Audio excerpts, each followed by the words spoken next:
Jeremy didn't realize he was depressed. Growing up, he was taught that men were supposed to be tough. Showing emotions or vulnerability was considered weak. His friends called it being soft. The men around him worked hard, but they mostly prioritized their freedom. Whether they were single, dating, or married, they did what they wanted with few restrictions. Drinking was normal, smoking and using drugs, gambling, pornography, lying and cheating were all normal. That was the example he saw. He didn't grow up seeing happy homes or healthy relationships. Even couples who stayed together for years lived in constant drama, conflict, and toxicity. So to him, that was just how relationships worked. As Jeremy got older, he believed in moving fast, in life and in relationships. Slow felt uncomfortable. Stillness meant being alone with his thoughts. He loved being on the go. He stayed busy because slowing down meant facing parts of himself he didn't want to see. He drank to numb the pain, to quiet his anxiety, to escape his lack of confidence, and sometimes just to fit in. There were thoughts he didn't want to think about, feelings he didn't want to feel, so he buried them. He wasn't where he wanted to be in his career, but his job was comfortable. It paid the bills, and staying comfortable felt easier than risking change. Deep down, part of him wanted something more, maybe a serious relationship, maybe marriage, maybe even children. But another part of him loved the excitement, the attention, and the freedom. One woman was never enough. His eyes constantly wandered. He flirted. He hooked up. He chased the thrill of being wanted.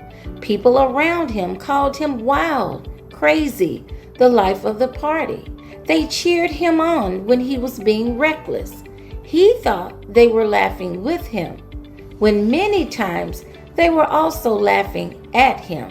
But as long as Jeremy was surrounded by family, friends, women, alcohol, video games, music, or something to keep his mind occupied, he felt okay.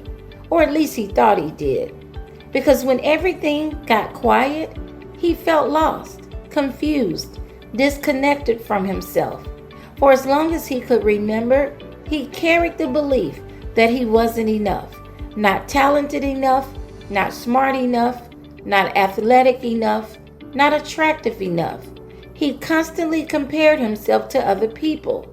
He felt behind in life, jealous of what others had, conflicted about what he truly wanted out of life and out of love. He was doing too much and not enough at the same time, focusing on everything and anything except the very things that mattered most. So he adapted. He learned how to survive in his environment. He learned to be cool, be tough, get money, get women, and never let anyone see you hurting. Inside, he felt inadequate, but he hid it behind arrogance, dismissiveness, and emotional distance. Throughout his life, Jeremy was lied to, he was used, but to protect himself from being hurt again, he learned to do the same. He used people before they could use him. He kept relationships superficial because genuine connection felt too risky. Over time, he became driven by lust instead of connection.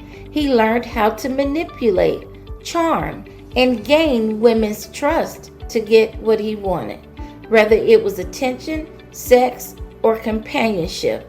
For a moment, it made him feel powerful, but the feeling never lasted. The emptiness always came back, so he covered it with a rough exterior. He didn't show emotions. He didn't catch feelings. He was the cool, smooth guy who acted like nothing bothered him, because somewhere along the way he learned that emotions were not safe. His feelings didn't matter.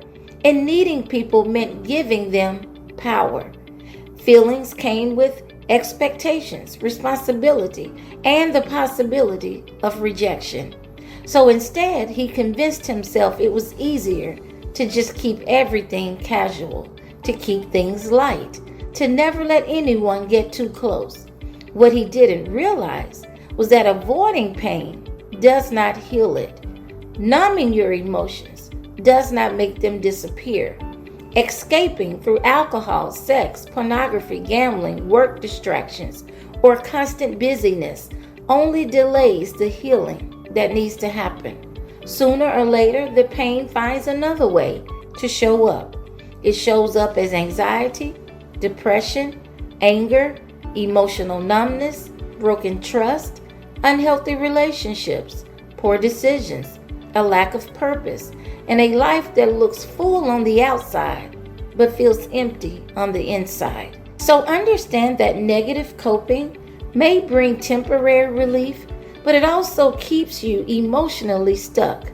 It prevents you from developing healthier coping skills, building meaningful relationships, and becoming the person you're capable of being.